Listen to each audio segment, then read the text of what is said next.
Boa noite a todos. Prazer estar aqui de volta. Baruch Hashem. Aos poucos nós recebemos boas notícias. Bezat Hashem, a gente, da mesma forma que Hashem ajudou a gente até hoje, vai continuar nos ajudando. Eu vou ficar olhando, eu tenho aqui o meu computador com as minhas anotações, por isso que eu vou de cá para lá, de lá para cá. Só antes da gente começar,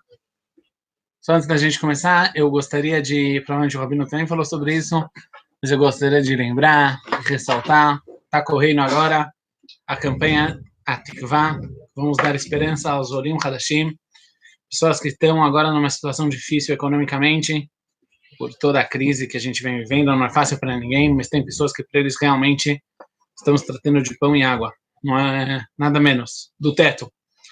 Então quem puder ajudar, quem puder passar para frente a informação, passar para os seus grupos, passar para os seus conhecidos, para os seus familiares de outros países também no Brasil, é uma grande mitzvah e com certeza é parte dessa grande mudança que a gente já fez, que a gente está fazendo de viver como um coletivo.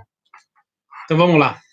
A gente está estudando Ilhot Shmirat HaLashon e agora a gente começou, até hoje a gente falou principalmente sobre quem fala Lashon Hara, como é proibido falar Lashon Hara, sobre o que é proibido falar Lashon Hara, frente a quem é proibido falar Lashon Hara, etc. Agora a gente vai começar a falar um pouco sobre escutar e acreditar em Lashon Hara. Uma pequena introdução para ficar bem claro. A gente falou agora da pessoa que fala do lado A, agora a gente vai falar do lado B, o lado que escuta, o lado que recebe. Nesse aspecto, essa proibição se divide. Ela se divide entre a pessoa escutar a Lashon Hara, ouvir a Lashon Hara, e a pessoa acreditar na Lashon Hara. São duas coisas diferentes, ou seja, existem duas etapas. Existe a primeira etapa que a pessoa escuta, a pessoa ouve a informação, e a segunda etapa é que a pessoa decide no coração dele, ele acredita nessa informação como sendo uma verdade. Vamos começar da segunda, porque ela é mais fácil, ela é mais total. É proibido, em quase todas as circunstâncias, acreditar em Lashon Hara. Ou seja, mesmo quando a gente for falar, em alguns casos, que vai ser permitido escutar Lashon Hara, mas acreditar que a informação que foi falada, ela é verdade, o que quer dizer acreditar que ela é verdade? Acreditar de forma total, de forma absoluta, que o que foi dito é verdade, e que essa realmente é a realidade, e as coisas são assim, isso é proibido. Indiferente se o que está se falando aqui é que a pessoa de quem contaram que ele foi uma pessoa má frente a outras pessoas, ou que ele fez algum tipo de haverá, ele desrespeitou alguma das mitzvot da Torá, que ele fez mal a alguém, que ele tem uma má índole, em qualquer aspecto, em qualquer âmbito, é proibido acreditar Lashon Hara, a não ser em casos muito, muito, muito específicos, que talvez a gente vai falar deles mais para frente, sobre uma pessoa que era realmente má. E isso é provado, e a gente sabe isso de forma muito autêntica. Não só que é proibido acreditar, isso, na verdade, tem que levar em conta. Se você mostra, por exemplo, não você, aqui ninguém fala Lashon Hara, nem escuta Lashon Hara, mas se a pessoa mostrar que ele consente, e que ele concorda, às vezes a gente faz com a cabeça assim, ou faz aquilo com uma cara, com um olhar, não só que você transgrediu a proibição de falar Lashon Hara, de escutar Lashon Hara, você também está falando Lashon Hara, porque você está adicionando volume na história. Nesse aspecto, a pessoa que escuta Lashon Hara, ele é mais grave do que a pessoa que está falando, porque a pessoa que está falando está só falando, e a pessoa que escuta, ele está também escutando e também falando. Essa é a primeira parte sobre falar, acreditar em Lashon Hara. Sobre falar em Lashon Hara, normalmente, de forma geral, a gente pode falar que é proibido escutar Lashon Hara. Quer dizer, escutar o próprio ouvido, escutar a informação, mesmo que você não acredite no que foi dito, é proibido, a não ser nos casos que a gente vai citar agora, a gente vai entrar nas exceções quando é permitido escutar Lashon Hara. Por exemplo, quando existe, a gente está se tratando de um assunto que eu tenho alguma ligação direta, alguma informação que ela tem a ver comigo. Pode ser que eu quero fazer um negócio com essa pessoa de quem estão falando, ou eu quero fazer um shidur, ou meu filho eu quero estudar nessa escola, eu preciso escutar como são as pessoas e de repente eu escutei que estão falando dessa pessoa, e nesse aspecto, nesse caso, vai ser permitido escutar a informação, não tem problema, pode escutar essa informação para ter certeza, para saber e suspeitar e levar em consideração no âmbito de todos os pontos que são levados em consideração na decisão, no tomada de uma decisão, isso também pode ser levado em conta, contando que a gente não acredite que essa é a verdade absoluta. A gente está só suspeitando, a gente supõe que pode ser que isso realmente aconteceu, e suposto, eu tenho agora que tomar as minhas decisões. Outro ponto, quando, por exemplo, eu sou um educador e eu quero, através disso que eu estou escutando, o que outra pessoa está contando sobre o meu filho, sobre o meu aluno, ou sobre uma pessoa com quem eu tenho alguma influência, eu vou conseguir realmente interrogar essa pessoa de quem falaram, e através disso eu vou conseguir, eu vou advertir ele, falar que o que ele fez não é certo, eu vou educar ele. Nesse caso também é permitido. Ou, por exemplo, se eu sei que, através disso que eu estou escutando, a Lashon Hara, eu tenho a intenção de devolver alguém que foi injustiçado, que foi roubado. E se eu escutar essa informação, saber quem roubou, eu vou ter como devolver esse roubo. Ou eu sei de alguém que foi ofendido e eu quero lá acalmar essa pessoa e amenizar essa pessoa nesse caso. Não só isso, às vezes tem mitzvah de escutar a Lashon Hara. Por exemplo, no caso de que a pessoa que está falando a Lashon Hara, eu sei que se eu deixar ele falar a história toda no final da história, eu vou conseguir provar da história dele mesmo que o que ele falou não é verdade. Nesse caso, é mitzvah escutar Lashon Hara e provar dentro da própria história que o que a pessoa está falando não é verdade.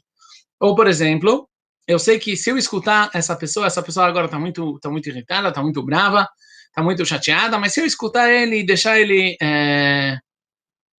não, Moshe, já um segundo, eu já vou ler a tua pergunta, deixa eu só terminar.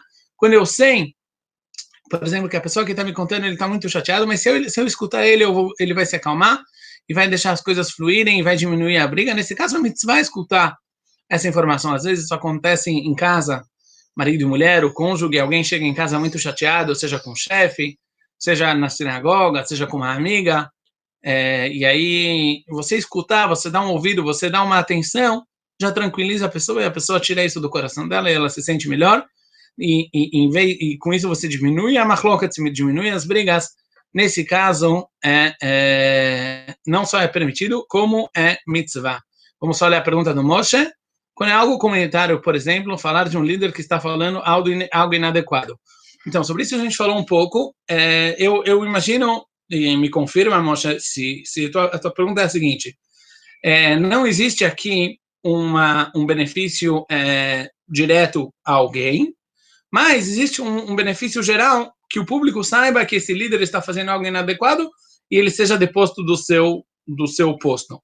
A gente falou que nesse caso é permitido publicar essa informação. Sobre quem escuta, depende. Sim, porque o sentido é melhorar algo naquele lá. Sim. Eu já vou falar das condições. Mas, só para terminar, sobre quem escuta esse tipo de informação, depende. A pessoa é permitido escutar esse tipo de informação, da mesma forma que é permitido falar esse tipo de informação. Porém, eu acho que vale a pena levar em conta que se não é extremamente necessário, quer dizer, se o objetivo ele é atingido mesmo sem eu escutar, então talvez é melhor não escutar. Eu não diria que isso é proibido, mas com certeza é melhor. Agora, sobre que tipo de informação é permitido falar, primeiro, o que você falou é verdade. Tem que ter aqui a pessoa que tem a intenção e o sentido de melhorar algo naquele, algo na comunidade. Segundo, tem que saber que o que foi falado você sabe de primeira mão e não escutou de alguém. Terceiro, você sabe o que está sendo falado é 100% verdade e não tem nenhuma vírgula do que está sendo falado, nenhum movimento, nenhuma insinuação que não seja exato e que é permitido pela Alahá fazer o que você está falando, que realmente, de acordo com que essa informação, ela implica que pela Alahá essa pessoa é inadequada a ser líder e a continuar. Não é algo que tão rápido a gente pode decidir publicar, antes da pessoa, quando tem que publicar, é mitzvah publicar. A pessoa tem que falar e não pode deixar em silêncio. Muito pelo contrário, ele vai ser obrigado a falar. Mas tem que pensar muito, muito bem antes de publicar uma coisa dessa. Será que realmente ele entra em todas as qualificações que a gente já citou nos shiurim passados, de em que sentidos vai ser permitido falar Lashon Hara? Eu falei aqui 4, não lembro, tem mais 2. Eu lembro que eram 6. Se eu lembrar na continuação, eu cito. Que as intenções são boas e de não ofender, óbvio, que a pessoa não faz isso que as pessoas, a pessoa tem uma intenção correta e não uma intenção errada. Eu só quero tocar num ponto muito importante. Tudo que a gente falou que é permitido escutar Lashon Hara em todos esses aspectos, que de forma geral a gente pode definir eles como quando eu tenho um benefício, alguma coisa que tem a ver comigo ou com outra pessoa que eu possa ajudar. Aliás, o Hafetz Haim escreve que se eu posso divertir outra pessoa, não é certeza que isso será permitido escutar para futuramente poder divertir outro. Pode ser que sim, pode ser que não. O Hafetz Haim próprio fica em dúvida. Mas tem um ponto muito importante. O ponto muito importante é que mesmo quando eu escuto, eu não tenho nenhum direito de causar com que a pessoa que está contando ele transgrida a proibição de Lashon Hara. Quer dizer, é proibido falar Lashon Hara, mesmo se eu, como espectador, como quem está recebendo a Lashon Hara, quem está escutando a Lashon Hara, tenho permissão, se a pessoa que está falando é proibido para ela, eu não posso proporcionar a essa pessoa de transgredir a haverá de Lashon Hara. Portanto, tem que ser uma pessoa que eu sei que ele está falando por um bom motivo. Se eu acho que a pessoa está falando por um motivo de raiva, ou porque ele tem alguma briga, ou que ele está quer falar mal de outra pessoa, aí vai ser proibido escutar. Ou, se a pessoa estava falando para outros e eu só vim escutar, e aí o fato da pessoa vir escutar não adicionou na história, quer dizer, essa informação seria transmitida, seria falada de qualquer forma. Não fui eu que causei a pessoa de contar essa Lashon Hara. Nesse caso também é permitido escutar, porque eu não estou casando que o outro conte, já que ele contaria de qualquer forma. O Hafetz Haim dá um conselho, com isso a gente termina por hoje. O Hafetz Haim dá um conselho porque a pessoa fica sempre um problema, né? Então, como é que eu vou saber? Como é que eu vou saber se é permitido para mim escutar o que ele vai falar? Será que tem a ver? Talvez tenha a ver comigo, talvez não tenha a ver comigo. A pessoa vem, começa a conversar comigo depois de Arvit na sinagoga, começa a me contar sobre o fulano, sobre o Beltrano. Às vezes isso tem a ver comigo. Vou falar o Hafetz Haim, um exemplo, na verdade, é um hábito. Ele é muito bom, ele é um pouco no começo parece incômodo, mas quando a gente pega esse hábito, ele com certeza é bom. Simplesmente pergunte. Sempre é a melhor solução. Fala para a pessoa, olha, eu não quero escutar algo que não tem a ver comigo. Que eu não vi sozinho e que não tem a ver comigo. Se isso tem a ver comigo, obrigado por me contar. Se não tem a ver comigo, eu prefiro não escutar. Normalmente, não só que a pessoa aqui não vai evitar dele escutar o Lashon Hara, ele também vai ajudar o outro, esse que estava aqui, iria contar para ele, a se conscientizar mais da proibição de Lashon Hara e tomar mais cuidado com o que ele fala. Eu falei que esse seria o último ponto, mas já que a gente começou hoje um pouco mais tarde, eu vou me dar o luxo de falar mais um ponto. Fala o Hafetz Haim. Qual é o tikkun? Uma pessoa que escutou Lashon Hara não deveria ter escutado, mas ele escutou. Como ele pode consertar isso? Então, fala o Lashon Hara, fala o Hafetz Haim, a pessoa pode encontrar, pode pensar rápido em algum lado de como explicar essa história de forma que as pessoas, tanto a pessoa que está contando, quando as pessoas que escutam, vão se convencer de que o que foi falado não é algo mal e vão tirar esse desprezo frente à pessoa de quem foi contada. Então isso é um tipo de tikkun, tentar convencer os outros a entrar, olhar as coisas de outra forma. Se você sabe que quem está contando, por exemplo, é uma pessoa que não vai escutar, que não tem com quem falar, então espera ele ir embora. Depois que ele for embora, você tenta convencer os outros de que a história não é bem assim. Isso é um jeito de consertar a haverá de escutar Lashon Hara. Uma boa noite a todos. Bezrat Hashem, a gente continua amanhã. Um grande abraço.